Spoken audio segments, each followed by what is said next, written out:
DC. My name is Sabungali Cook.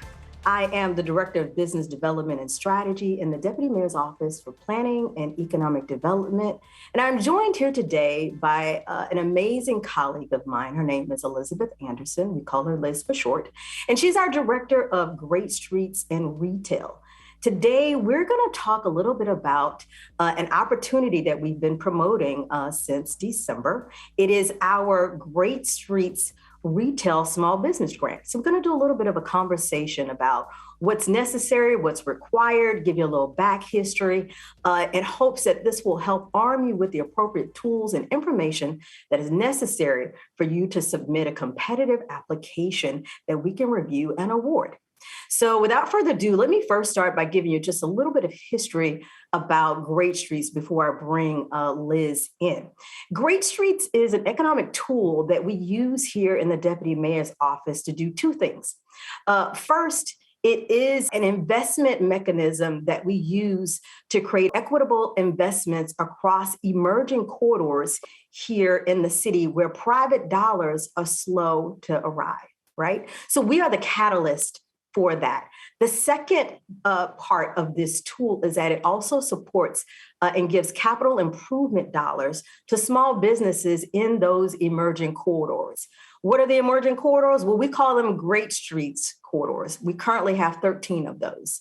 And so again, I want to remind you again, this is an investment tool that we use as a catalyst where private dollars are slow in these emerging corridors. We have emerging corridors that we call Great Streets corridors all over the city, and they touch every single ward. So without further ado, what I'd like to do is bring Elizabeth Anderson in, Liz, as we have a little bit of a conversation about this opportunity that we have. The first thing that I'd love for Elizabeth to do is to share one of the hottest announcements that we have related to the grant. And then we'll start going into the weeds. We'll start getting into the meat and potatoes of this conversation.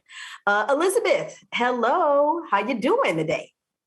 Hi, I am doing great. This is so exciting. And I'm so happy that I get to bring this wonderful news to everyone that the grant is being extended to January 31st, 2022. So there's more time. And absolutely. That is wonderful. So again, if you didn't hear it, she just said that the application has been extended through January 31st. Again, extended through January 31st. So now let's start getting to the heart of this conversation. Liz, can you tell us a little bit about the grant? Who's eligible and how do we, apply? But let's start with who's eligible. Great. So first things first, everybody, you need to check and see if your business is located in one of the 13 corridors. This year, there has actually been a temporary expansion in the Ward 2 area. So maybe if you were not eligible last year because you weren't located along one of the corridors, this year you may. So you definitely need to visit our website, and that is at greatstreets.dc.gov. And you can check on the corridor map. You can put in your location and it'll immediately tell you whether you're in the corridor or not. So that is definitely first. I think it's important to flag, as Liz said, go to greatstreets.dc.gov. There's an S on the end of that. And then go into that map, that corridor map. You're plugging in the address of your business, not the address of your home location, but where you are, the business that you're looking to submit an application for. So that sounds like that's one thing that helps you become eligible, right? Is going to the corridor map to see if you're in one of the 13 retail priority areas, right? Yes. What are some of the other things that are necessary, or maybe like the frequently asked questions when folks want to know more about Great Streets? Can you share a little bit about some of those? Absolutely. So folks always want to know, well, what type of business can apply for this? So if you are an LLC, a corporation, sole proprietor, And also, if you have 501c3 status, but that is if you are an arts and humanities nonprofit, you are also eligible to apply for Great Streets. Okay, fantastic. What are some other basic questions that folks typically ask? I know folks think that you have to have an existing business. Is that true or false? No, you can be in process. We are looking for businesses that are also early stage, so you're definitely eligible. So new businesses are eligible to apply. What are some of the things that some of the businesses, new businesses and existing businesses need to submit in order to be eligible? What do they have to show proof of? So we do need to see your financial documents. We also need to see your proof of site control. So that can either be through a deed, through a lease that has at least 2 years on it from grant award, as well as an executed contract of sale of option to purchase. Got it. Got it. So you need to show site control. At the end of the day, you need to show that you are already in some sort of contractual agreement and have activation of space. You have a space, is ultimately what it is, right? Yes. Okay, cool. What else do applicants need to have that they must submit? So you need to have a business license and it needs to be active. Hmm. So please check with DCRA to make sure that you have a currently active business license. You need to make sure that you have clean hands, and that's through the Office of Tax and Revenue. You also are going to need to submit various financial documents. So you need your profit and loss statement. If you are a new business, you can show your current financial statements. But these are all very key areas and documentation that you definitely need to have and submit. Okay, cool. I think there's definitely a lot of information in the RFA, folks. So there are some necessary requirements that Liz is talking about, like your site control, your basic business license. You need all of those things to just demonstrate that you are someone that is in business or getting ready to open up a new business. So those are just par for the course. What makes this a competitive application is that it's necessary for you to understand the nature of your business, the customers that you're trying to serve, and demonstrating, how you are looking to play an active role in our local economy.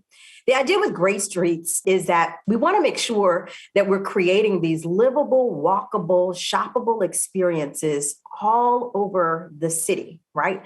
There are parts of this city where you can literally walk outside your door and go sit at a restaurant, go shopping. Maybe there's some entertainment during the daytime, friends and family, kid-friendly opportunities and things like that. And you can literally walk your neighborhood. We know that that's not the case everywhere, right? And so we want to make sure that we are seeing that everywhere. And so that's what this is, again, meant to do. We're trying to create these experiences in all of these emerging communities, all of these neighborhoods, right? And so I think that that's definitely the path that we're moving towards, again, and investing in our emerging corridors. So for you as an applicant, what are some of the tips, Liz, that you can share with folks who are preparing to apply beyond some of the regular things that you're just going to need to submit? What kind of advice can you give those prospective applicants as they're thinking about, okay, this is, how do I make sure I have some sort of competitive edge? Absolutely. So when you're thinking of preparing your narrative, your proposal, we want to know, how is this funding going to support your business, but then also helping your business in terms of growing the corridor that you're on as well. So we're looking for really creative and innovative responses. We are also looking to see that you are thinking about your personnel. And so are you going to be creating any jobs for district residents? Also, are you going to be utilizing certified business enterprises? And so that's a designation for small local businesses in the district. It is handled by the Department of Small and Local Business Development Agency, and they actually have a directory of these businesses that have that designation, the CBE designation, on their website. So you can definitely check out their website, which is dslbd.dc.gov. And then you can see if there is a CBE that would be able to provide you, or I should say, meet your service needs as well. So those are the types of things that we are looking for in your application. That's a really good point, Liz, particularly flagging the certified business enterprise. And I want to back into why that's important to us. As we are an economic development shop, our role is to increase our tax base and create jobs here in the district, and also creating a more robust local economy. The district plays a role in that through this CBE process, which means that we, as government agencies, we commit a certain percentage of our budget to any services that we need to local businesses. And that CBE designation is what we go to. We go towards those businesses that have that designation because it tells us they are a business here in DC. And we want to make sure that we're committing dollars to support businesses here in DC. So obviously, when we are looking to invest in businesses here, new businesses and existing businesses, our hope is that these local businesses here are also looking to invest in our local economy, meaning working with certified business enterprises as well. So the idea is that we continue to help each other. We're helping our businesses so that we can all thrive, right? And so I think that's really important, Liz, that you share that information. Obviously, creating jobs, we do want to understand what your potential job growth looks like, and if you're going to be hiring locally, right?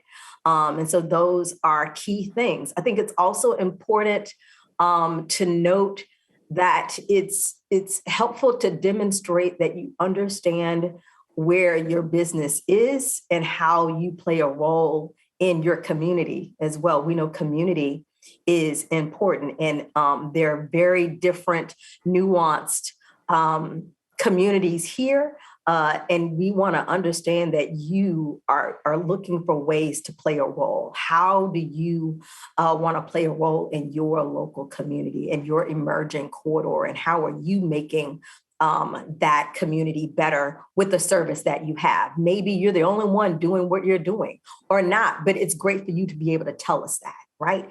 And so how do you articulate what is different from your coffee shop versus a Starbucks? How are you playing an active role in your community? How are you doubling down on hiring or committed to hiring local talent here, or working with other nonprofits or communities or folks in your community as well? And so how do you play a role? Because the idea is that the community and the businesses, we all work together hand in hand. And so we want to know that you have a vested interest in being, a steward here in the city. And I think that's a really important and key thing to tease out in your application. Elizabeth, there's some other things that we want to share that might be helpful for businesses as they're thinking about how they approach the application. Sure. Well, I think something to bring up that folks probably, even before getting into that, want to know is the money. How much can you request? No.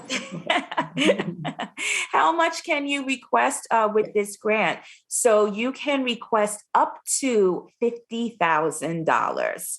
Okay. So just so that everybody is clear on that. And then what are the expenses that you can also budget for, allocate to? So for instance, soft costs, we've allocated about 25% of the budget can be used towards that. And so what are some soft costs? If you are looking for marketing support, you could use the funding for that. Or like an updated point of sale system or something like that.